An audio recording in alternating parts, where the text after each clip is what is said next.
live. Like I keep joking, the lag that we feel that we face with these platforms. Sometimes I wonder if it's Lando Norris who's actually written the code behind going live. Maybe it's also Max Verstappen because he's either had some great starts like we saw in Imola or the average start that we saw in Canada. But welcome back. It's been a unplanned break, which is a bit surprising. You see a new face here. Let me introduce you. Hello, Sarang. Good to see you. It's good to finally be back. Uh, Let me just put some context on why I'm saying we're back. Is because usually I'm behind the scenes on the podcast in the years of Kunal, Sundaram, and Somil. And yeah, it's finally happening. We're back after a bit of a break. Yeah, Yeah, about almost 4.5 weeks or something. But yeah. you said it's good to be back. Well, in your case, Mm. it's good to be in the front now, in Front. front of the Yeah. camera, because you've usually been at the back, like, "Yeah, guys, come on, move on. It's time to go to the next topic." Oh yeah, yeah. And And so banned words. yeah. So here's Sarang. Thrilled to have Sarang as a part of the team. Thrilled to have him exposed live on YouTube, on Twitter, Facebook, everywhere, to show people all the energies that go behind. There is also Uttara, there is also Nityanand. There are lots of people who do this, but Sarang is also one of those galvanizing forces, always helping plan live streams. He's also actually a very lucky guy. He was in his car and a tree fell. Luckily, no damage to the guy, just damage to his, I think, the love of his life, or current love of Oh, his life on wheels. And of course, damage to one of the rear windows, or no, it was a rear windscreen, the, wasn't the it? the entire the entire windscreen is it's too much emotional damage. I don't want to get into it. But And here's the fun part, no? They have to yeah, import yeah, some they do. parts of it. So you know Yeah. what? Even Volkswagen in India has a budget cap, which is why they are waiting for the factory from Europe to send in. This is like one of those flyaway races. You go and crash your front wing. You got to fly it down all the way from Europe or whichever part of the world. Yeah, well, yeah, I think the guy at the dealership told me, the workshop, he told me there's some conflict happening somewhere in the world, so the imports are stuck. And I'm like, just fix the damn thing, man, and tell me when it's gonna come back. But yeah, He it said was there is a some conflict happening. That's very mhm, political of him. Is your mm, dealer by any chance Donald Trump? Because very conveniently, he's also seeing just one conflict in the world at a time. Okay. yeah. He's only seeing conflicts as a way to, win his Nobel Prize. I know we've got a Mhm. lot of listeners in America. I'm not sure what side of the fence you're on. No prizes for guessing what side of the fence I'm on. But yeah, what are we talking about now that we're back? Tomorrow we are going to have the official preview on the channel. We will have a qualifying live stream. We will have a race live stream. Why don't we Mm. just address some of the rumors? Is everything okay on the inside line? Has the inside line gone out of action or taken the outside line spun out? No, guys. Honestly, I was moving houses. You can actually see there are lots of boxes in this room.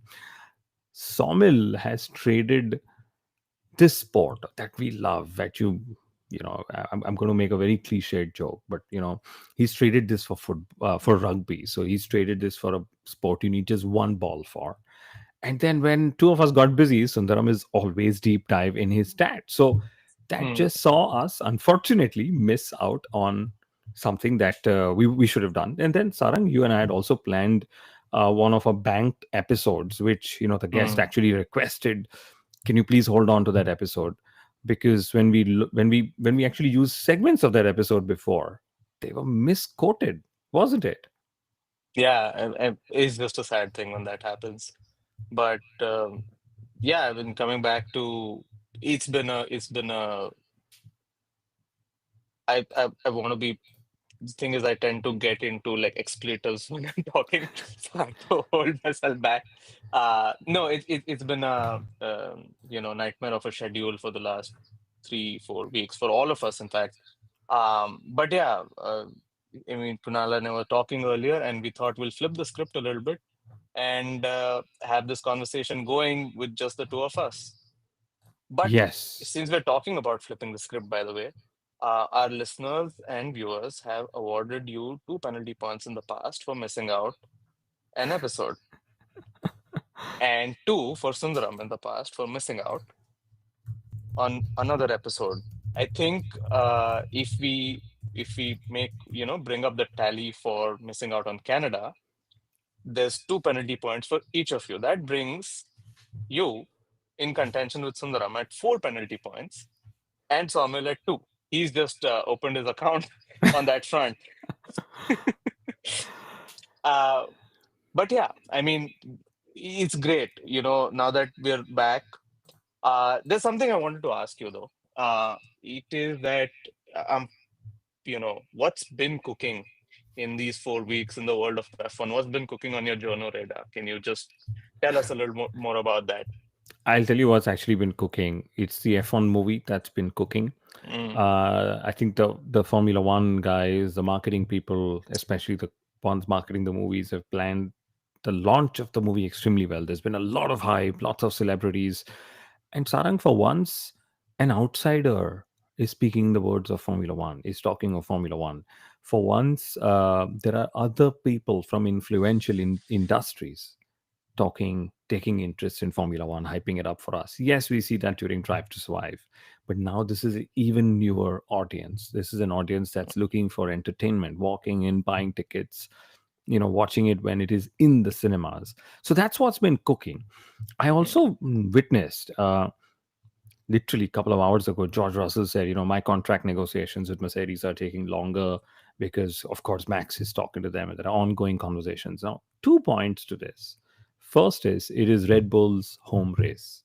So, mhm, very, very cheeky positioning of this to happen. Okay. mm. And the second is my belief is that this is the Netflixization of headlines as well. Okay. So that whatever season of Drive to Survive we'll have next year has a proper timeline of headlines. George Russell Yeah, has actually been the one saying, yeah, yeah, he's the one. And, I'm performing so well. Imagine they're still looking at Max. And imagine how Netflix will actually twist these tales when they have to, as and rightfully so. Everyone has poetic license. So just unfortunate, but that's the content hungry, content always fueled generation of Formula One or era of Formula One we live in. you know what? It's the world of content. We are living in a world of content. We have been for a while, right? And I think we need to get with the programming on just how that content is portrayed. We are informed enough to know what's real and what's not, and what's probably hype and what's not, right? And there's so many conversations we have on a daily basis about it. But if we just stop for a moment and appreciate really what's happened in terms of having this movie out there for the sport that we love, right? I know I went for the premiere with Sundaram a couple of days back, and I absolutely loved it. And the whole auditorium was in a bit of a frenzy, watching their drivers. Even though the drivers possibly, spoiler alert, drivers possibly have a lot less screen time, but even for that, um, people were hooting and cheering, and it was such a great experience. Um, the sound design of the movie, the way there are pauses in the story, how they bring about the character arc for both the drivers, things like that. I mean, you could be a purist about it, and you'd say that's not for me. But then that's the hat you don't really wear when you go into the movie. Watch it because it's a great movie to watch, and there's always going to be some amount of drama because, well, you also have it starring Brad Pitt, and you know the kind of roles he's taken on in the past. But it's a great watch, man, honestly. And I'm one for it because anything that goes to promote the sport. In fact, you see some of the PR coming out of it. Okay, you mentioned George Russell and his contract. On the flip side, I saw George Russell on Instagram also appreciate the effort Lewis has put in, Lewis Hamilton, on like co-directing the movie in terms of the realism on it. Right. I was listening to F1 Nation's podcast this morning. It was an interview with Brad Pitt. Um, he also unpacked a lot about what he learned, you know, in the process of the movie, what he learned about the sport and the kind of things that he had to do and go through. So, and like you rightly said, yeah, it's opened up the world of Formula One so much, made it so much more accessible, right? And hopefully, we have quite a few converts uh, onto the sport, and then hopefully, Sundaram we were chatting with Sundaram and I were chatting, after the movie is like, we may not have an F1 race in India, for instance, for a while, but Mhm. having something like this is the closest we can get, you know, to And the real experience. yeah, yeah. And we've also had the Netflixization of penalty points. Uttara is saying at least 20 points as a whole for missing out on Canada. And when she means as a whole, she means all of us together, which means she, who's an integral part of the team, also picks up penalty points. But you're right. And, we'll talk of penalty points because the FIA has actually released the penalty guidelines and how they review things. And I think Hmm. FIA should themselves get the penalty for releasing penalty guidelines because now there is even more confusion on all the penalties that they've given out, including the one to Max Verstappen from the Spanish Grand Prix when they're like, actually, he should have had what, four, but he got three, so he misses out by Hmm. one for getting the race ban. But Hmm. going back to the movie, I Hmm. agree completely with what you said. The fact that they had Lewis Hamilton involved in the direction of the movie, in the storytelling, in in in making it real. Actually, I think that's what worked extremely well. The racing scenes were fantastic. The wheel to wheel action, the G forces, the braking, the cornering, etc., was all as real as it could get, and that's what we love. Another thing I loved was they're trying to make racing terms as mainstream as possible. I mean, when Brad Pitt was running Plan A, B, C, right? That's a great reference to when you watch Formula One. Hmm. You will Hmm. hear what's Plan A, what's Plan B, and then of course Ferrari with Plan C. Fancy. And maybe Brad Pitt and Lewis, who back then of course probably didn't know he was going to go after Ferrari, Hmm. always thought Ferrari's Plan C is Plan C for chaos, and they actually brought that to the movie. Hey, hey, Then hey, don't give it away. Uh, I mean, haven't millions of people You- already watched it? Not yet. The Okay, official release is today, India time. We're on really? the 27th of June now. Yeah. Yeah, okay. So I will keep that. Okay, then I'll tell you one more thing. Okay, there Yeah. was a scene where Brad Pitt is circling through soft tires. Okay, Hmm. and I love that Crofty and Martin Brundle actually explain why he's got so many soft tires running. They say, he Hmm. didn't participate in Q3 of qualifying, so he's got all those softs. And you know what happened? 2 races ago, when Nico Hmm. Hulkenberg actually scored points, he said the same thing. I just could score points because in qualifying, I didn't go through to Q2 and Q3. So guess what? I Hmm. just had extra sets of softs. Okay. So I love the realism. I love the politics behind it. I love the storytelling. Yes, there's Hmm. drama, there is ego, there is love, there is lust, there is greed, there is everything that any blockbuster film should have. But Mohammed is saying I haven't it yet, but I presume he means I haven't seen it Hmm. yet. But yes, so now this is an open invitation for you to go see it and tell us how you liked it and if I actually gave out a spoiler or not. So that's what's been happening in Formula One these 4 weeks. A couple of more things that have happened, more India, Asia specific. Atik Hmm. Amir, 10-year-old racer from India, actually signed up with the Austrian GP, which is a UAE based team in the driver development program. Hmm. They've got Formula One in their sights. I've known this kid for literally day zero from when she was born, and she's been incredibly uh, talented. She's on the radar of most Formula One driver programs. Here's one more with Axel GP. So that's another interesting story that's happened. Then I've interviewed Peter Sauber of course Sauber Motorsport. This is I think the second or the third time I've had the chance to interview Hmm. him.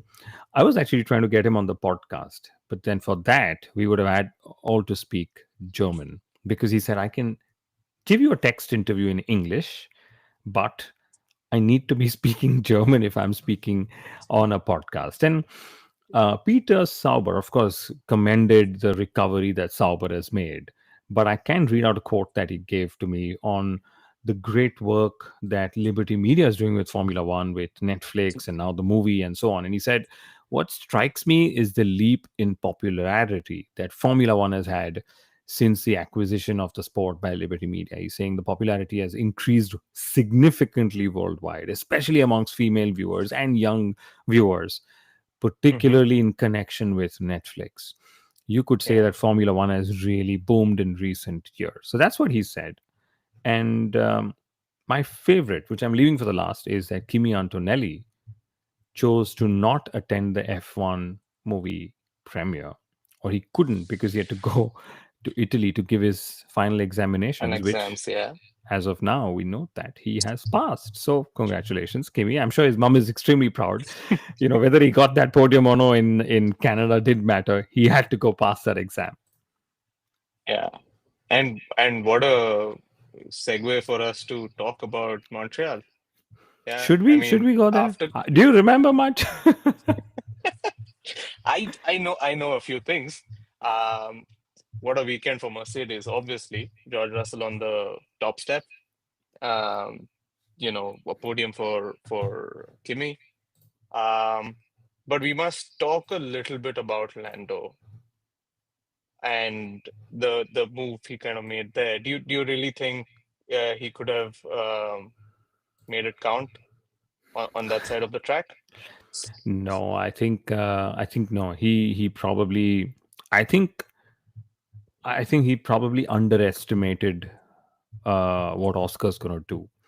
Oscar Hmm. made his intentions very, very clear very early on. It's not that Oscar pinned him to the wall. Oscar just blocked it.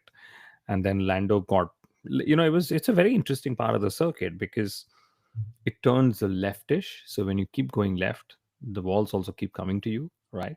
And by the end of it, Lando had the run on him, but he realized he ran out of road. And then he realized that, oops, I have the grass and the wall to go into. Of course, he could have used his left foot. Hmm. Okay. But he said, and my bad judgment. And I like that he sort of took blame or took it upon himself, took responsibility for that clash. But just very unfortunate scenes because I would love to see Lando versus Piastri while Max Verstappen has an outside chance. That's what I'm here for. I'm not here to see just Piastri walk away with it. Not that it's been Hmm. that easy for him either, but I would love to see Lando having a better chance. And Sarang, another interesting technical point Hmm. is one of the things that Lando's been saying is he lacks that feel from this year's car compared to last year's car, and that feel is very, very crucial in extracting those key hundreds in qualifying. And we've seen qualifying has been extremely close this season, right? And Yeah. Lando's not extracted the key tenths or the key hundreds, and then suddenly he's 3 4 5 places down. Hmm. And McLaren introduced a new suspension geometry in Canada to actually help Lando Norris feel settled. Now, that's one part which is interesting. But the more interesting part for me is Oscar Piastri chose to not use that part because he said, I'm comfortable with the way it is with this. You got this to help Lando settle in. Why don't Hmm. you get Lando to use it alone? And that's Hmm. what Lando did. So, despite having a part on the car which was specifically, designed to get him comfortable, get him feel what he was lacking in that feeling, Lando Norris binned it in qualifying Q3 straight lines of chicane, and then we saw what happened. And on a banterish note, he was also nice. He said, "I'm not a champion yet, so I'm not going to put it in the wall of champions. I put it in the wall Hmm. opposite it, which is the regular wall." Yeah. It's interesting that you bring that up because when I was thinking about what should we really talk about, one of the things I thought is that you should tell me something I should have paid attention to in the last race, and this is the inside track of what really happened. So lovely to have that. But yeah, I mean, did Alonso finally get a point in Canada, or was that the race before? Yeah. So I was He did. thinking that we He should, was he they got upgrades which sort of helped him get there as well. yeah, yeah. I think then now's a good time for us to start a GoFundMe for Aston Martin as well. No offense, I know it's the team you worked with in the past, but it was great. I know I rib on Sundaram so much about Alonso, even when we were watching the movie, and he was interacting with some people, and they happened to ask him what he liked about it, and I'm like, hey, Alonso's in four scenes. But yeah, What else do we have from the Canadian GP this year? I genuinely can't seem to remember much. It feels that long ago. Well, one of the things is Lance Stroll, of course, yet again didn't make something happen when he had to, but that's just what you get with Lance Stroll, I guess, right? That you just struggle. But Mm, and then of course there was a new calendar that was announced in Canada, and the very fact that there are various races that are going to happen next year, 24 races, one less triple header, and so on. So interesting to see what's going to happen. I think more than 2026, it's a 2027 calendar hmm that will matter, because that's when race rotations come in. And if we actually go back 2 or 3 weeks, what's happened is we had the triple header: Imola, Spain, Imola, Monaco, Spain, then a gap, then we had Canada, and then a gap, and now we've got Austria. Now, Australia. even in that gap, despite such a busy calendar, Sarang, very interesting. Mm, Lando Norris, who did not race in Spain because of his broken wrist, chose to do a private test at Paul Ricard in France to assess his readiness for Canada. Okay.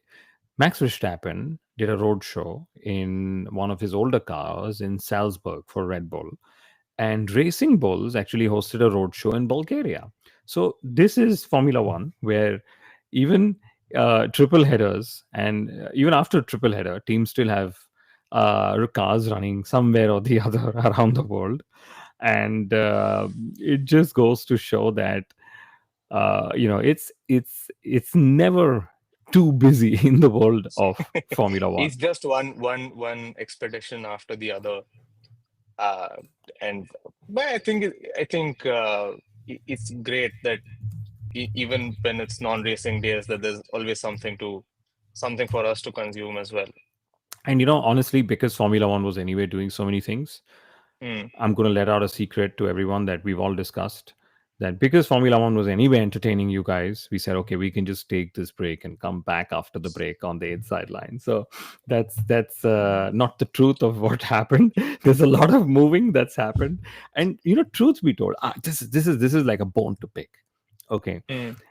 Formula One is a massive sport. The pace of the sport is brilliant.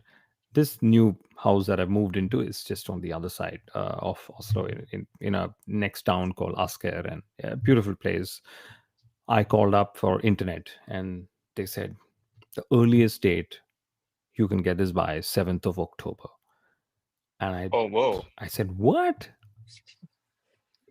A Formula One car is going to Yeah. have like 5 more iterations on their car by the 7th Yeah. of But October. Finally, it was this afternoon, after 20 days of moving in, that I mm, actually got internet. And frankly, on the first day when I rang, they said it takes 3 weeks. They actually over delivered by delivering it one day earlier than 3 weeks. man, I was actually wondering there for a moment if you got a Starlink package along with your Tesla. But I was very tempted to take it, but mm, the fiber broadband is so good that I said, mm, I'm just going to take the fiber, and got a very good deal. The salesperson was really nice. I don't know if he or she was a Formula One fan, but I just got a really good deal, and I said, why not? But we've got Austria this weekend. yes. And The hmm, I always feel that the Red Bull Ring brings something spicy to the table. I I remember yeah, I remember the crash between Hamilton, and it wasn't really a crash, it was a contact, right? That ruined Albon's chances of a podium. correct. In 2021, Norris got penalized for pushing Perez off the track. And then it started a chain reaction because Perez did the same to Leclerc. And apparently in 2023, and I was trying to read up about this a little bit earlier, is that there were 1,200 lap time deletions across the weekend that's like what's up with the track limits there. So back in that race, okay, Mm, there are lots of things you said. I'm going to yeah. pace it out. Samuel Arora, who will be here tomorrow, doing a much better the job than I am of hosting this stream, normally calls it the track limits Grand Prix, because this Mm, is a race where the race is not just between the drivers; it's also between track limit violations, how early FIA detects them, and how early they penalize them. Okay, so mm, first is the violation, then there's a detection, then there is they cross verify the detection, and then there's a penalty. All right.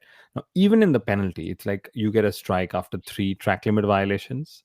But what happens if you have 50? Right. So the FIA in 2023 was just lost because the detections that were happening and the violations that were happening were being registered so late. And I remember being in the Viaplay studio, and I normally just sit on the radio channel, the data channel, and mm, the race control channel. And I'm like, why is race control giving me messages of 12 laps before? Like, is there a lag there, or is it just what it is? And then it was realized later that they had not processed everything in real time.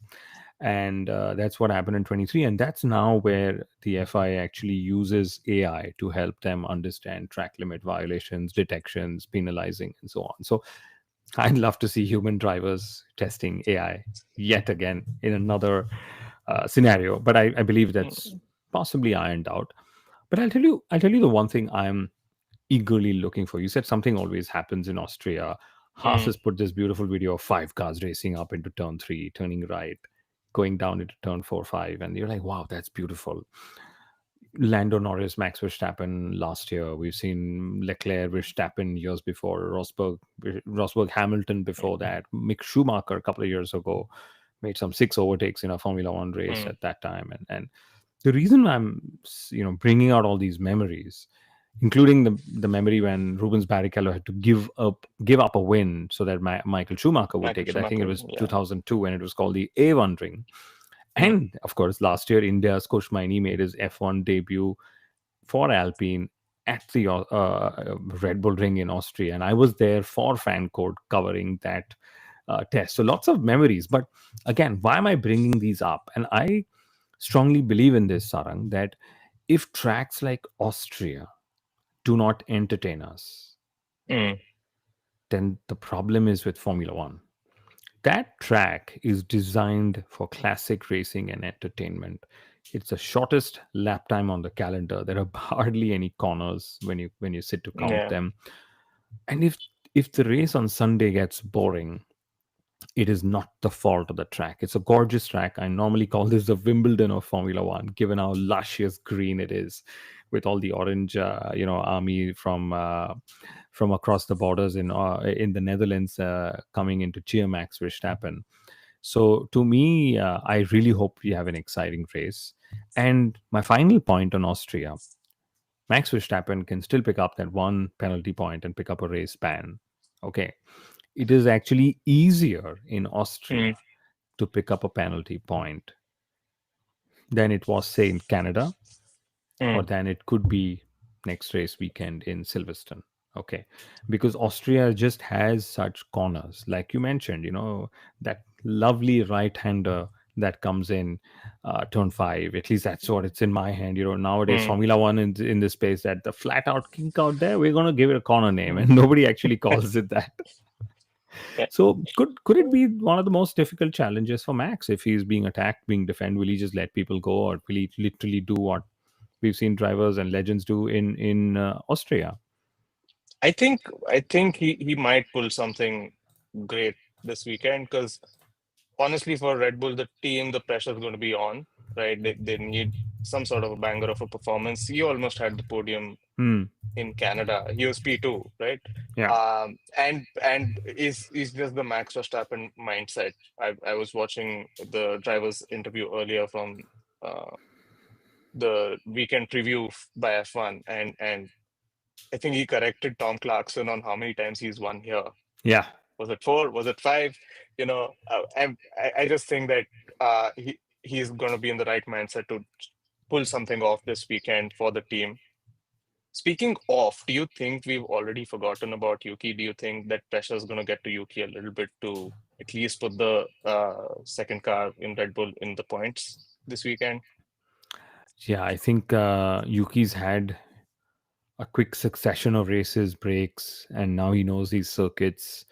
And Helmut Marko actually said this couple of races ago that Yuki actually not doing well is down to Mm, Red Bull running lots of experiments on him. We saw Checo Perez actually have his first ever official press interaction where he's saying, I told Red Bull that a youngster will not be able to do it. And guess what? He's also right. Much as Franz Tost was, who was on our show mm, saying they came too early to Red yeah. Bull.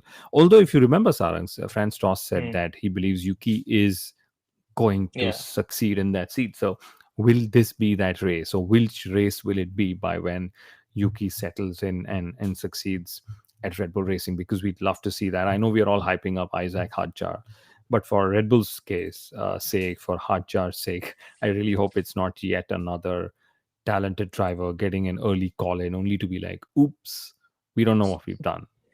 Yeah. No, I mean, the guy should get his due at some point. Maybe this is not the season. Maybe it's 26. Who knows how that turns out, right? But Yeah. there's also some interesting conversations on the upgrades that Ferrari is bringing, and uh, I honestly that the technical side of it sort of befuddles me at some points. But what do you think?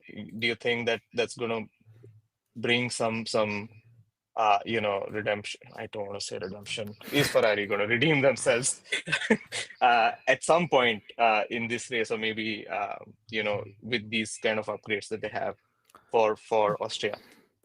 Ferrari definitely believes that if they qualify better, if they qualify higher, they'll be in a much better, much stronger position in the race.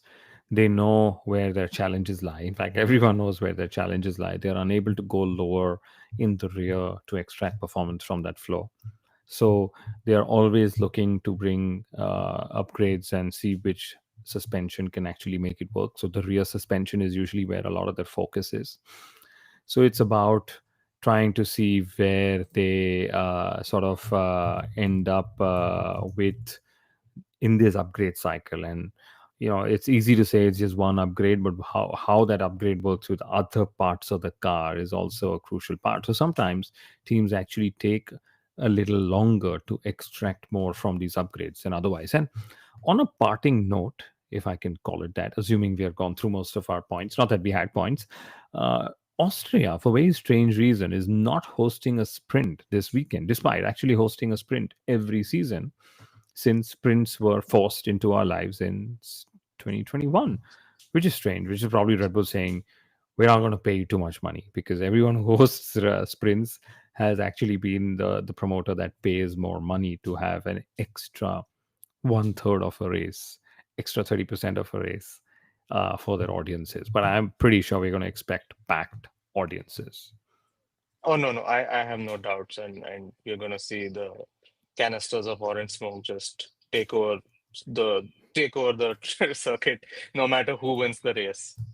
But I think yeah, that's quite a bit that we've unpacked. I'm looking forward to some little spiciness that Austria brings. I'm looking forward to that one incident, that one moment that's gonna make it a happening race for us. But yeah, I think that's what we have in store on the show for everyone today.